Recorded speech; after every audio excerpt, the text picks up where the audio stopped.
Kuliah kerja nyata atau biasa dikenal dengan sebutan KKN adalah bentuk kegiatan pengabdian kepada masyarakat oleh mahasiswa dengan pendekatan lintas keilmuan dan sektoral pada waktu dan daerah tertentu di Indonesia. Kegiatan ini juga memberikan pengalaman kepada mahasiswa untuk hidup di tengah-tengah masyarakat dan belajar untuk mengidentifikasi masalah yang sebenarnya terjadi, lalu membantu untuk menyelesaikan permasalahan tersebut, khususnya permasalahan yang ada di lingkungan lokasi KKN. Assalamualaikum, halo, saya Alia Azma Fazira, mahasiswi Ilmu Komunikasi Universitas Diponegoro Semarang dengan nomor NIM 140401181301121. Seperti yang udah saya ceritakan di awal video tadi, bahwasannya di video kali ini akan menampilkan dan mengisahkan kegiatan KKN saya selama melakukan kegiatan KKN pulang kampung. Selain itu, tema dari KKN yang diangkat pada tahun ini adalah sinergi perguruan tinggi dengan masyarakat di masa pandemi berbasis pada tujuan pembangunan atau SDGs melalui kuliah kerja nyata. Dalam pelaksanaannya, kegiatan KKN ini kami lakukan dengan protokol kesehatan, seperti menggunakan hand sanitizer, masker, selalu mencuci tangan, dan juga menjaga jarak antar mahasiswa dan juga masyarakat. Nah, sudah 2 tahun belakangan ini yang dimulai dari tahun 2020, kegiatan KKN ini tidak dilakukan di lokasi yang dipilih oleh universitas, melainkan lokasi kegiatan KKN itu ditentukan dari kampung halaman atau domisili tempat mahasiswa itu tinggal. Hal ini terjadi karena menimbang kondisi pandemi COVID-19 saat ini yang ada di Indonesia. Untuk saya sendiri, saya melakukan kegiatan KKN di kampung halaman atau di kota kelahiran saya, yaitu Kota Pekanbaru, Provinsi Riau. Saya melakukan kegiatan KKN bersama dengan teman-teman saya dari mahasiswa Universitas Diponegoro yang sama-sama berdomisili di Kota Pekanbaru. Kegiatan KKN yang kami lakukan itu berada dalam lingkup kelurahan, sehingga kami dibagi menjadi beberapa tim untuk dapat melakukan pengabdian masyarakat di RW dan RT tertentu. Hal ini juga menimbang adanya mahasiswa dari universitas lain yang juga melakukan kegiatan KKN di kelurahan yang sama. Untuk KKN saya sendiri itu dilakukan di salah satu kelurahan yang terdapat di Pekanbaru, yaitu Kelurahan Tangkerang Barat, khususnya di RW 07 RT 07. RT 07 RW 07 Tangkerang Barat ini terletak di Jalan Paus, tepatnya di Gang Lumba-Lumba. Lokasi ini memiliki beberapa potensi wilayah, seperti adanya sekolah dan juga beberapa UMKM, salah satunya seperti CV Kembang Harapan Bersatu yang menjual aneka kue basah dan kue kering dan juga keripik. Tidak hanya itu, di lokasi ini juga menemukan beberapa kedai-kedai makanan kecil dan juga perumahan warga yang saling berdekatan. Lokasi ini adalah kantor Lurah Tangkerang Barat, tempat kami banyak melakukan kegiatan dan aktivitas sebelum melakukan kegiatan KKN. Kegiatan yang kami lakukan di sini diantaranya adalah perizinan untuk melakukan kegiatan KKN di Kelurahan Tangkerang Barat, yang dimana hal ini diwakilkan oleh salah satu staf Kelurahan Tangkerang Barat untuk melakukan publikasi perizinan. Setelah mendapatkan izin untuk melakukan kegiatan KKN, keesokan harinya kami juga langsung diberikan arahan dan pembekalan oleh Lurah Tangkerang Barat, yaitu Bapak Edi Wardila. Di sini beliau menjelaskan mengenai lokasi dari Kelurahan Tangkerang Barat dan memberikan penugasan pertama, yaitu melakukan survei untuk nomor kartu keluarga yang dilakukan di aplikasi Lapor RT RW yang sedang beliau jelaskan.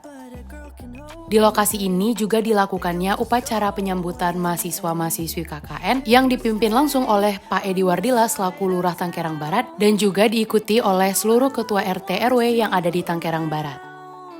Sebelum melakukan program kerja KKN, kami di sini juga melakukan observasi mengenai permasalahan yang ada di masyarakat RT 07 RW 07 dan juga melakukan input data warga di aplikasi Lapor RT RW seperti yang ditugaskan oleh Ketua Lurah Tangkerang Barat sebelumnya. Selain itu, dari pihak kelurahan meminta kami untuk melakukan pengabdian masyarakat di RW 07 Tangkerang Barat. Untuk itu, kami melakukan diskusi dengan Ketua RW 07 mengenai program kerja individu yang akan dilaksanakan dan diskusi mengenai lokasi dari posko KKN. Ketua RW 07 memperbolehkan kami untuk menggunakan salah satu ruang kelas yang terdapat di MDA Al-Azhar untuk kami jadikan posko KKN. Di posko inilah kami melakukan berbagai macam diskusi mengenai program kerja yang akan dilaksanakan, pembagian wilayah RT, dan juga sebagai tempat untuk menaruh barang-barang yang diperlukan untuk kegiatan KKN. Pelaksanaan program kerja KKN. Dalam kegiatan KKN ini, masing-masing mahasiswa diminta untuk membuat 2 program yang berhubungan dengan COVID-19 dan juga SDGs. Untuk program pertama, saya membuat sosialisasi mengenai tips terhindar dari berita hoax. Program ini dilaksanakan karena dilatar belakangi maraknya penyebaran berita hoax soal COVID-19 yang tentunya dapat mempengaruhi dan mengundang dampak negatif bagi kehidupan masyarakat selama pandemi COVID-19. Materi untuk sosialisasi mengenai tips terhindar dari berita hoax ini saya dapatkan langsung dari sumber resmi melalui laman web kominfo.go.id. Dalam pelaksanaannya, sosialisasi ini menjelaskan mengenai apa itu berita hoax, dampak negatif dari berita hoax, lalu tips dan apa saja yang harus dilakukan masyarakat agar terhindar dari berita hoax. Sosialisasi ini saya lakukan dalam 2 pendekatan, yaitu secara offline dan juga online. Untuk sosialisasi offline, saya lakukan dalam metode door-to-door, yaitu mendatangi langsung masyarakat ke rumahnya masing-masing untuk memberikan dan menjelaskan materi sosialisasi. Untuk sosialisasi secara online, saya memanfaatkan WhatsApp grup milik warga RW 07 RT 7 Tangkerang Barat untuk memaparkan dan menjelaskan materi sosialisasi program pertama. Untuk program kedua, saya membuat suatu kampanye yang saya beri nama #CutYourMask atau #PotongMaskermu. Kampanye ini mengajak masyarakat untuk dapat merusak atau memotong masker sekali pakainya sebelum dibuang ke tempat sampah. Program ini dilatar belakangi karena maraknya peredaran masker bekas yang dijual kembali dengan harga murah. Tentu hal ini sangat merugikan masyarakat dan tidak sesuai dengan peraturan pemakaian masker sekali pakai yang telah dianjurkan pemerintah. Seperti yang kita tahu, masker sekali pakai hanya bisa digunakan selama 4 jam dan harus diganti lebih cepat jika masker sudah basah ataupun kotor. Sama seperti program sebelumnya, kampanye ini saya sosialisasikan dalam 2 pendekatan, yaitu secara offline dan juga online. Dalam pelaksanaannya, sosialisasi ini saya lakukan dalam 2 pendekatan karena mengingat kondisi pandemi COVID-19 yang tidak memperbolehkan masyarakat untuk bertemu dengan orang banyak. Untuk itu, sosialisasi secara online dilakukan agar dapat mencakup seluruh warga RW 07 RT 07 yang tidak mendapatkan sosialisasi secara offline.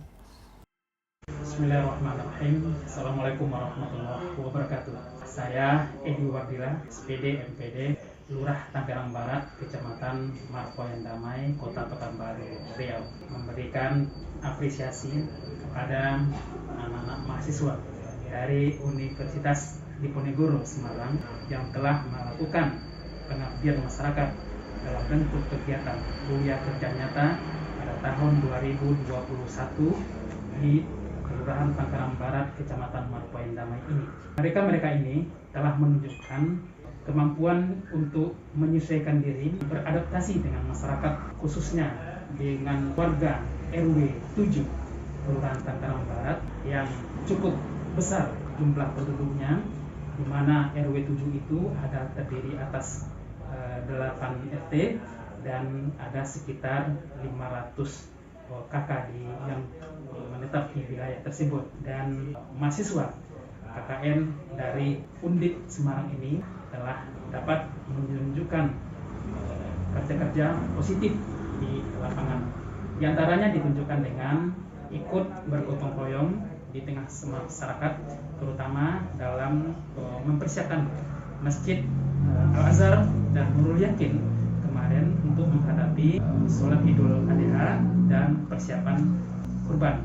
Kemudian di hari raya secara pribadi ikut membantu kepanitiaan di kegiatan kurban tersebut. Upaya-upaya yang telah dilakukan dari mahasiswa KKN Undip Semarang ini di tengah-tengah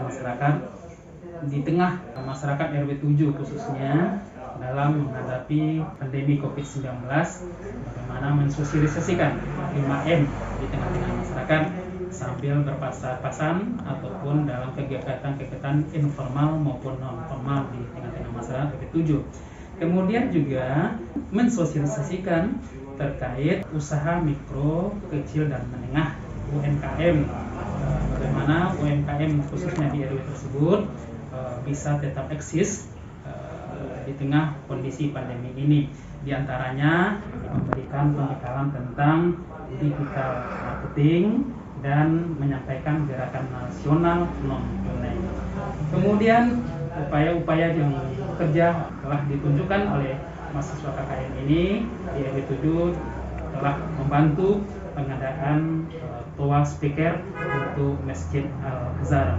Tentu kami dari pihak Kelurahan Tanggerang Barat mengucapkan apresiasi dan ucapan terima kasih terhadap upaya-upaya yang telah dilakukan oleh mahasiswa KKN dari Universitas Diponegoro Semarang ini. Mudah-mudahan ini bagian dari pengabdian kepada masyarakat, dan ini mudah-mudahan menjadi pengalaman yang sangat berharga untuk bekal hidup di kemudian hari, dan menunjukkan bahwa kita mesti berbuat di tengah-tengah masyarakat, dan itulah yang akan menjadi kembali spirit, keyakinan dan antusiasme kehidupan kita untuk masa-masa yang akan datang. Demikian, terima kasih. Assalamualaikum warahmatullahi wabarakatuh.